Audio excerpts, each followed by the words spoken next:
ಚಿಕ್ಕ ಗಾಯಕ್ಕೂ ಅಧಿಕ ರಕ್ತಸ್ರಾವ ಆಗುವುದು. ಮೊಣಕಾಲು ಮೊಣಕೈಗಳಲ್ಲಿ ಆಂತರಿಕ ಬ್ಲಡ್ ಬ್ಲೀಡಿಂಗ್, ಮೂಗಿನಲ್ಲಿ ರಕ್ತಸ್ರಾವ, ಹಲ್ಲುಗಳಲ್ಲಿ ರಕ್ತಸ್ರಾವ, ಮಲದಲ್ಲಿ ರಕ್ತಸ್ರಾವ, ಕೀಲುಗಳಲ್ಲಿ ಹಾಗೂ ಮಾಂಸಖಂಡಗಳಲ್ಲಿ ರಕ್ತಸ್ರಾವ ಮತ್ತು ನವಜಾತ ಶಿಶುಗಳಲ್ಲಿ ರಕ್ತಸ್ರಾವ. ಇದು ಹಿಮೋಫಿಲಿಯಾ ಎಂದು ಗುರುತಿಸಲಾಗಿರುವ ಅಪರೂಪದ ಕಾಯಿಲೆ. ಈ ಕಾಯಿಲೆಯ ಹೆಚ್ಚಿನ ಪ್ರಕರಣಗಳಲ್ಲಿ ಮೆದುಳಿನಲ್ಲಿ ರಕ್ತಸ್ರಾವ ಉಂಟಾಗಿ ರೋಗಿಗೆ ಅಪಾಯಕಾರಿಯಾಗಿ ಪರಿಣಮಿಸಬಹುದು. ಹಿಮೋಫಿಲಿಯಾ ಎಂದರೆ ಇದೊಂದು ರಕ್ತಸ್ರಾವದ ಕಾಯಿಲೆ. ಇದು ಬ್ಲೀಡಿಂಗ್ ಡಿಸಾರ್ಡರ್ ಕಾಯಿಲೆಯಾಗಿದ್ದು ರಕ್ತದಲ್ಲಿ ಕ್ಲಾಟರ್ ಫ್ಯಾಕ್ಟರ್ಗಳ ಕೊರತೆಯಿಂದ ಸಂಭವಿಸುತ್ತದೆ. ಸಾಮಾನ್ಯವಾಗಿ ಗಾಯಗೊಂಡರೆ ರಕ್ತ ಹೆಚ್ಚಾಗಿ ರಕ್ತಸ್ರಾವ ನಿಲ್ಲುತ್ತದೆ. ಆದರೆ ಈ ಕಾಯಿಲೆಯಿಂದ ಬಳಲುವ ರೋಗಿಗಳಲ್ಲಿ ಈ ಪ್ರಕ್ರಿಯೆ ಸರಿಯಾಗಿ ಆಗದೆ ಸಣ್ಣ ಗಾಯಕ್ಕೂ ಅಧಿಕ ರಕ್ತಸ್ರಾವ ಆಗುತ್ತದೆ. ಇದು ಅನುವಂಶೀಯ ಕಾಯಿಲೆ ಆಗಿದ್ದು ಎಕ್ಸ್ ಕ್ರೋಮೋಸೋಮ್ಗಳ ಕೊರತೆಯಿಂದ ಉಂಟಾಗುತ್ತದೆ. ಇಂತಹ ಗಂಭೀರ ಕಾಯಿಲೆಯಿಂದ ಬಳಲುವ ರೋಗಿಗಳ ಚಿಕಿತ್ಸೆ ಹಾಗೂ ಸಂಶೋಧನೆಗೆ ಕರ್ನಾಟಕದಲ್ಲಿ ತಮ್ಮ ಜೀವನವನ್ನೇ ಸಮರ್ಪಿಸಿಕೊಂಡ ಸೇವಾಭಾವದ ವೈದ್ಯ ನಮ್ಮ ಕರ್ನಾಟಕದ ದಾವಣಗೆರೆಯ ಹೆಮ್ಮೆಯ ವೈದ್ಯ ಡಾಕ್ಟರ್ ಸುರೇಶ್ ಹನಗವಾಡಿ ಅವರು 2026ನೇ ಸಾಲಿನ ಪದ್ಮಶ್ರೀ ಪ್ರಶಸ್ತಿಗೆ ಭಾಜನರಾಗಿದ್ದಾರೆ. ಡಾಕ್ಟರ್ ಸುರೇಶ್ ಹನಗವಾಡಿಯವರು ಪ್ರಸ್ತುತ ದಾವಣಗೆರೆಯ JJM ಮೆಡಿಕಲ್ ಕಾಲೇಜಿನಲ್ಲಿ ರೋಗಲಕ್ಷಣಶಾಸ್ತ್ರ ಪೆಥಾಲಜಿ ಪ್ರಾಧ್ಯಾಪಕರಾಗಿದ್ದಾರೆ. ಹಿಮೋಫಿಲಿಯಾ ರೋಗಿಗಳ ಸಂಕಷ್ಟವನ್ನು ಕಣ್ಣಾರೆ ನೋಡಿ ಸ್ವತಃ ಅನುಭವಿಸಿ ಈ ಕ್ಷೇತ್ರಕ್ಕೆ ತಮ್ಮ ಜೀವನವನ್ನೇ ಮುಡುಪಾಗಿಡಲು ದೃಢ ನಿರ್ಧಾರ ಮಾಡಿ 1989ರಲ್ಲಿ ಕರ್ನಾಟಕ ಹಿಮೋಫಿಲಿಯಾ ಸೊಸೈಟಿಯನ್ನು ಸ್ಥಾಪಿಸಿದ್ದಾರೆ. ಇದು ರಾಜ್ಯದಲ್ಲಿ ಹಿಮೋಫಿಲಿಯಾ ಮತ್ತು ರಕ್ತಸ್ರಾವ ಹಾಗೂ ಡಿಸಾರ್ಡರ್ನಿಂದ ನರಳುತ್ತಿರುವ ರೋಗಿಗಳಿಗೆ ಉಚಿತ ಅಥವಾ ಕಡಿಮೆ ವೆಚ್ಚದ ಚಿಕಿತ್ಸೆ ನೀಡುವ ಸಂಸ್ಥೆಯಾಗಿದೆ. ಜೊತೆಗೆ ಇದು ಫ್ಯಾಕ್ಟರ್ ಕಾನ್ಸಂಟ್ರೇಟೆಡ್ ಶಿಕ್ಷಣಕ್ಕೆ ಪ್ರೋತ್ಸಾಹ ನೀಡುವ ಸಂಸ್ಥೆಯಾಗಿದೆ. ಡಾಕ್ಟರ್ ಸುರೇಶ್ ಅವರು ರೋಗಲಕ್ಷಣ ಪೆಥಾಲಜಿ ಪ್ರಾಧ್ಯಾಪಕರಾಗಿ ಸುಮಾರು 35-40 ವರ್ಷಗಳಿಂದ ಹಿಮೋಫಿಲಿಯಾ ಕಾಯಿಲೆಯ ಬಗ್ಗೆ ಆಳವಾದ ಅಧ್ಯಯನ ಮಾಡಿದ್ದಾರೆ.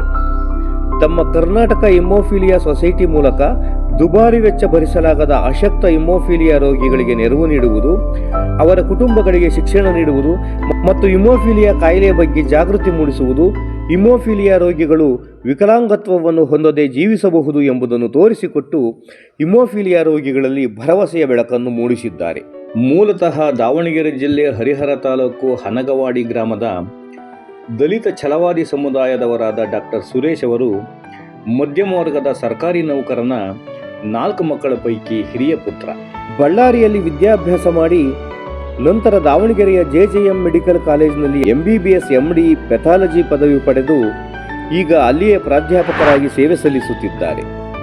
ಅಂಗವಿಕಲರ ಸಬಲೀಕರಣ ಕ್ಷೇತ್ರದಲ್ಲಿನ ಸಾಧನೆಗಾಗಿ ಡಾಕ್ಟರ್ ಸುರೇಶ್ ಹನಗವಾಡಿ ಅವರಿಗೆ 2024ರ ಶ್ರೇಷ್ಠ ದಿವ್ಯಾಂಗನ ಪ್ರಶಸ್ತಿ, ಕರ್ನಾಟಕ ಸರ್ಕಾರದ ರಾಜ್ಯೋತ್ಸವ ಪ್ರಶಸ್ತಿ, ಹಲವಾರು ರಾಷ್ಟ್ರ ಮತ್ತು ಅಂತಾರಾಷ್ಟ್ರೀಯ ಪ್ರಶಸ್ತಿಗಳು ಲಭಿಸಿವೆ.